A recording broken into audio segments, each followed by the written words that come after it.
Last year ranks వచ్చిన వాళ్ళకి మళ్ళీ ర్యాంక్స్ వచ్చినాయి. And at the same time previous year interview దాకా వెళ్ళి సక్సెస్ కాలేని వాళ్ళు మళ్ళీ ఇప్పుడు సక్సెస్ అయ్యారు. సో అంటే ఎక్కువగా ఒకసారి సక్సెస్ అయిన వాళ్ళే మళ్ళీ సక్సెస్ అవుతా ఉన్నారు, అంటే కంటిన్యూస్గా బ్యాక్ టు బ్యాక్. ఎందువల్ల అంటారు? యాక్చువల్గా ఇప్పుడు ఏదైతే ప్యాటర్న్ మీరు చెప్పారో ఇది ఎవ్రీ ఇయర్ ఉండదు ప్యాటర్న్. ఫర్ ఎగ్జాంపుల్ 2016లో అలాగే 19లో 22 ఇలా కొన్ని సంవత్సరాలు చూస్తే ఫ్రెషర్స్కే ఎక్కువగా ర్యాంక్స్ రావడం జరిగింది. అలాగే కొన్ని సంవత్సరాలు చూస్తే మీరు ర్యాంక్ వచ్చిన వాళ్ళకి లేదా ఆల్రెడీ మెయిన్స్ క్వాలిఫై ఎంట్రీకి వెళ్ళిన వాళ్ళకే ర్యాంక్స్ వస్తుంటాయి. దానికి కారణం ఏంటంటే ఆ సంవత్సరం మెయిన్స్ పేపర్లో ఫ్రెష్ క్యాండిడేట్స్ కూడా రాసేలాంటి క్వశ్చన్స్ ఉంటే ప్యాటర్న్ ప్రకారంగా కొత్త ర్యాంక్స్ వస్తుంటాయి. కానీ ఈ సంవత్సరం మీరు మెయిన్స్ పేపర్ చూస్తే చాలా వరకు క్వశ్చన్స్ ఎలా ఉన్నాయంటే కొంచెం డెప్త్, అంటే సర్ఫేషియల్ నాలెడ్జ్ కాకుండా సూపర్ఫిషియల్ నాలెడ్జ్ కాకుండా ఆల్రెడీ 3 to 4 టర్మ్ చదివి నెంబర్ ఆఫ్ ఆన్సర్స్ రాసి కొంచెం ఫ్యాక్ట్స్ ఎక్కువగా వచ్చిన వాళ్ళకి మాత్రమే ఎక్కువ మార్క్స్ వచ్చేలా ఉన్నాయి. కానీ ఎవ్రీ ఇయర్ ఉండదు. కొన్నిసార్లు ఏంటంటే మోస్ట్ ఆఫ్ ది ఆన్సర్స్కి డెప్త్ అవసరం ఉండదు. యూపీఎస్సీలో ఓన్లీ బ్రాడ్గా మల్టీ డైమెన్షన్ సరిపోతుంది అనమాట. ఫర్ ఎగ్జాంపుల్ అనన్య రెడ్డి ఉంది, లాస్ట్ టైం 3rd ర్యాంక్ వచ్చింది ఆవిడకి. అనన్య రెడ్డి రాసినప్పుడు ఆ సంవత్సరం చూస్తే మెయిన్స్ అనన్య రెడ్డి అనే కాదు ఎక్కువ మందికి ఫస్ట్ టైం రాసిన వాళ్ళు మెయిన్స్ క్లియర్ చేశారు. ర్యాంక్స్ పక్కన పెడదాం, మెయిన్స్ క్లియర్ చేశారు. దాని కారణం ఏంటంటే క్వశ్చన్స్ అన్నీ కూడా బెడ్త్ ఎక్స్పెక్ట్ చేసాయి, బట్ ఈ సంవత్సరం మాత్రం డెప్త్ ఎక్స్పెక్ట్ చేసాయి. అందుకనే ఈవెన్ మన ర్యాంకర్స్లో శ్రవణ్ కుమార్ రెడ్డి కూడా లాస్ట్ టైం ఐఆర్ఎంఎస్ వచ్చింది, మళ్ళీ ర్యాంక్ వచ్చింది. భార్గవ్ కూడా లాస్ట్ టైం ర్యాంక్ వచ్చింది, మళ్ళీ వచ్చింది. పూల ధనుష్కి అంతే. జాదవ్ కూడా అంతకుముందు ఫారెస్ట్ సర్వీస్ ఉన్నారు, మళ్ళీ ఇప్పుడు ర్యాంక్ వచ్చింది. ఈవెన్ వినీషా కూడా గ్రూప్ 1 తర్వాత సివిల్స్ క్రాక్ చేశారు, మళ్ళీ సంవత్సరం ర్యాంక్ వచ్చింది. సో చాలా సివిల్స్ మళ్ళీ సివిల్స్ అంటే సివిల్స్ 2 సార్లు క్రాక్ చేశారు. 22లో గ్రూప్ 1 వచ్చింది ర్యాంక్ వినీషా. Okay okay. 23లో యూపీఎస్ వచ్చింది, మళ్ళీ 24 యూపీఎస్ మళ్ళీ క్లియర్ చేశారు. ఓకే. శరత్ చంద్ర మీరు ఎలా సపోర్ట్ చేశారు సార్?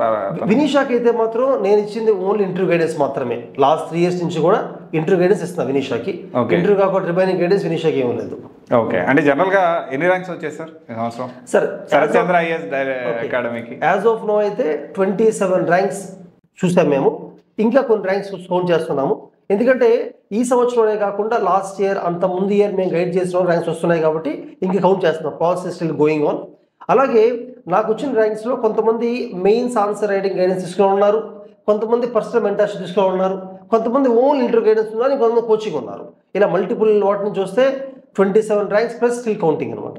Okay sir. ఇక్కడ జనరల్గా ఏంటి అంటే పర్సనల్ మెంటర్షిప్ అనేది కానీ తర్వాత వచ్చేసి ఆన్సర్ రైటింగ్ కానీ ఈ రెండు జనరల్గా ఇంపార్టెన్స్ యూపీఎస్సీ సివిల్స్లో చాలా ఇంపార్టెంట్. సో దీనికి సంబంధించి పర్సనల్ మెంటర్షిప్ చూసుకున్న తర్వాత ఆన్సర్ రైటింగ్ చూసుకున్న ఇన్స్టిట్యూట్ డైరెక్టర్స్లో నాకు తెలిసి ఎక్కువగా మీ పేరు వినిపిస్తుండొచ్చు, చాలామంది ర్యాంకర్స్ ఎండోర్స్ చేయడం కానీ మిమ్మల్ని. సో ఎందుకంటారు అంటే ఎక్కడ మీకు ఎలాగా అంటే ఎక్కువ మంది మీరు ఒక వీడియో కూడా రిలీజ్ చేసినట్టున్నారు, దాంట్లో కొంతమంది ఆల్మోస్ట్ 6 4 ర్యాంకులు వచ్చినట్టున్నాయి. సో నా వీడియో నేను చూసాను ఎస్పెషల్లీ. అంటే అందరూ మీరు తమిళలో కూడా ఈ ర్యాంక్ అని వేస్తున్నారు, సీన్ దట్. సో అంటే ఏంటి సార్ ఎందుకన్నా? యాక్చువల్లీ మీరు చూసిన వీడియోలో 6 మెంబర్ స్టూడెంట్స్కి at a time paper evaluation చేస్తున్నాను నేను.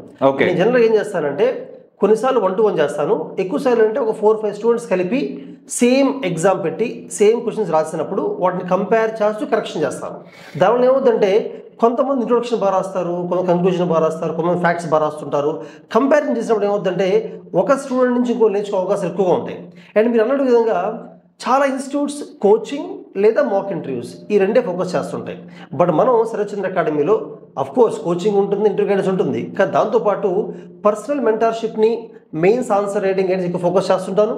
నేను పర్సనల్గా ఎక్కువ మంది క్యాండిడేట్స్కి మెంటర్షిప్ ఇస్తుంటాను అండ్ పేపర్ ఇవాల్యుయేషన్ చేసి గైడెన్స్ ఇస్తుంటాను. కారణం ఏంటంటే సివిల్స్లో ఫ్రాంక్లీ కోచింగ్ అనేది నా ఉద్దేశంలో 30 to 40% ఇంపార్టెంట్. ఎందుకంటే ప్రతి సబ్జెక్ట్ మీద క్లాసెస్ మీకు కావాలంటే ఆన్లైన్ కూడా దొరుకుతూ ఉంటాయి. ఓన్ క్లాస్ వినాలి అనుకుంటే చాలా దొరుకుతూ ఉంటాయి క్లాసెస్. కానీ పర్సనల్ మెంటర్షిప్ అంటే ఒక స్టూడెంట్కి స్ట్రెంగ్స్ ఏంటి, అతని బ్యాక్గ్రౌండ్ మీద బేస్ అయ్యి అతని స్ట్రెంగ్స్ ఏంటి, వీక్నెస్ ఏంటి అనేది స్టూడెంట్తో మాట్లాడితే తెలుస్తుంది. ఆ స్టూడెంట్ రాసిన ఎగ్జామ్స్ ఎగ్జామ్ చూస్తూ ఉంటే తెలుస్తుంది. ఆ స్టూడెంట్ ఎవ్రీ వీక్ మన ఇచ్చిన టార్గెట్స్ని ఫినిష్ చేయగలుగుతుందని చూసుకుంటూ వెళ్ళాలి. వాటిని అబ్జర్వ్ చేసి కస్టమైజ్డ్గా ప్రతి స్టూడెంట్ యూనిక్గా ఉంటాడు కాబట్టి ఆ స్టూడెంట్ కస్టమైజ్డ్గా ఎక్కడ ఇంప్రూవ్ చేయాలి. రీడింగ్ కొంచెం స్లోగా ఉంటే సోర్స్ తగ్గించాలి, సోర్సెస్. రైటింగ్ స్కిల్ పూర్గా ఉంటే ఆన్సర్ ఎక్కువ రాయించాలి. ఫిలిమ్స్లో మార్క్స్ తక్కువ వస్తుంటే గెస్ చేసే విధానాన్ని, కామన్ సెన్స్ నాలెడ్జ్ విధాన్ని పెంచాలి. అలాగే కొంతమంది కమ్యూనికేషన్ వీక్గా ఉంటే ఇంటర్వ్యూ ఫోకస్ చేయాలి. అందుకని personal mentorship very important. Mains answer writing అనేది ఎందుకు ఇంపార్టెంట్ అంటే ఫిలిమ్స్ ఈజ్ జస్ట్ క్వాలిఫైయింగ్. ఫిలిమ్స్లో ఓన్లీ క్వాలిఫై అవ్వాలంతే. వేరాజ్ మెయిన్స్ ఇంటర్వ్యూ మార్క్స్ని యాడ్ చేస్తేనే ర్యాంక్ వస్తుంది. ఇంటర్వ్యూ స్కోర్ జస్ట్ 275 మార్క్స్కే ఉంటుంది. బట్ మెయిన్స్ అనేది నెంబర్ ఆఫ్ పేపర్స్ ఎక్కువ ఉంటాయి. సో ఇంకా రచిత్ రాజ్ కానీ ఈవెన్ అన్అకాడమీ ఫౌండ్ చేసిన రోమన్ సైని కానీ అందరూ చూడండి ఇంటర్వ్యూ మార్క్స్ చాలా తక్కువ వచ్చాయి. రచిత్ రాజ్కి 3rd ర్యాంక్ వచ్చింది, అప్పుడు రోమన్ సైనికి 18th ర్యాంక్ వచ్చింది. ఇంటర్వ్యూ స్కోర్ చాలా తక్కువ ఉంటాయి కానీ బట్ మెయిన్స్ చాలా ఎక్కువ ఉన్నాయి. వాళ్ళనే కాదు నెంబర్ ఆఫ్ ర్యాంకర్స్ చూడండి ఇంటర్వ్యూస్ తక్కువ వచ్చినా కూడా టాప్ 10లో వచ్చాయి. దాని కారణం ఏంటంటే మెయిన్స్. కాబట్టి ఒక స్టూడెంట్ యూపీఎస్సీలో మెయిన్స్ మీద ఎక్కువ ఫోకస్ చేయాలి. కాబట్టే నేను మెయిన్స్ ఆన్సర్ రైటింగ్ గైడెన్స్ ఎక్కువ ఫోకస్ చేస్తాను. మెయిన్స్ ఆన్సర్ రైటింగ్ ఎలా ఉంటుందంటే నాలెడ్జ్ ఆల్మోస్ట్ అందరు స్టూడెంట్స్ ఒకటే ఉండొచ్చు. ఫర్ ఎగ్జాంపుల్ ఇప్పుడు ఎకానమీ క్వశ్చన్స్ ఉన్నాయి. ఎకానమీలో స్పెసిఫిక్గా వాళ్ళు ఎటువంటి రిపోర్ట్స్ మెన్షన్ చేయాలి, నీతి ఆయోగ్ నుంచి ఎలాంటి పాయింట్స్ రాయాలి, కన్క్లూజన్లో ఒపీనియన్స్ కానీ సజెషన్స్ కానీ ఎలా ఇవ్వాలి, ఇంట్రొడక్షన్లో ఆ క్వశ్చన్ సంబంధించిన కాంటెక్స్ట్ని ఎలా బిల్డప్ చేయాలి, అలాగే ఎటువంటి ఫ్యాక్ట్స్ కరెంట్ అఫైర్స్ ఇంక్లూడ్ చేయాలి క్వశ్చన్లో, తక్కువ స్పేస్లో 10 మార్క్స్ వచ్చింది అనుకోండి 2 పేజెస్లోనే ఇవన్నీ రాస్తూ మల్టిపుల్ డైమెన్షన్స్ టచ్ చేయాలి. పాలిటీ ఉందనుకోండి పాలిటీలో నెంబర్ ఆఫ్ పాయింట్స్ కన్నా కూడా రాసే పాయింట్స్ తక్కువైనా కూడా వాటిని ఎనాలిసిస్ ఎక్కువ చేయాలి. హిస్టరీ ఉందనుకోండి హిస్టరీలో ఆ కింగ్డమ్ యొక్క టైం లైన్, జాగ్రఫికల్ ఎక్స్టెంట్, అలాగే అక్కడి నుంచి ఇప్పుడే నేర్చుకోవచ్చు, ఇలా రాయాల్సిన అవసరం ఉంటుంది. ఈ సబ్జెక్ట్ బేస్ అయ్యి ఆన్సర్ రైటింగ్ ప్యాటర్న్ మార్చుకుంటూ వెళ్ళాలి.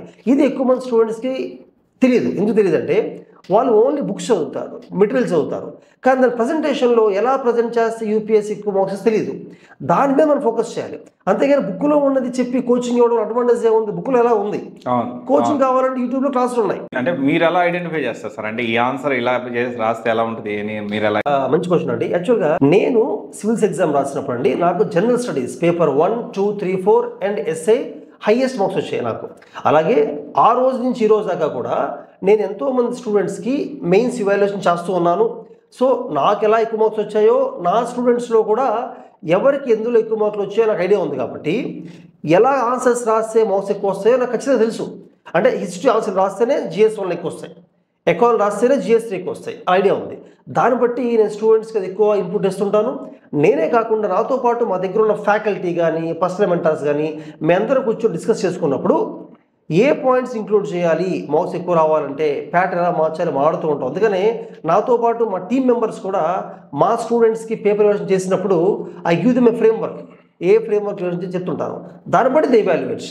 అందుకనే మన ఇన్స్టిట్యూట్ పర్టికులర్గా కోచింగ్కి మాక్ ఇంటర్వ్యూస్కి బాగానే ఉన్నప్పటికీ కూడా పర్సనల్ మెంటర్షిప్కి మెయిన్స్ ఆన్సర్ గైడెన్స్కి బాగా ఫేమస్ అయింది దానివల్లనే.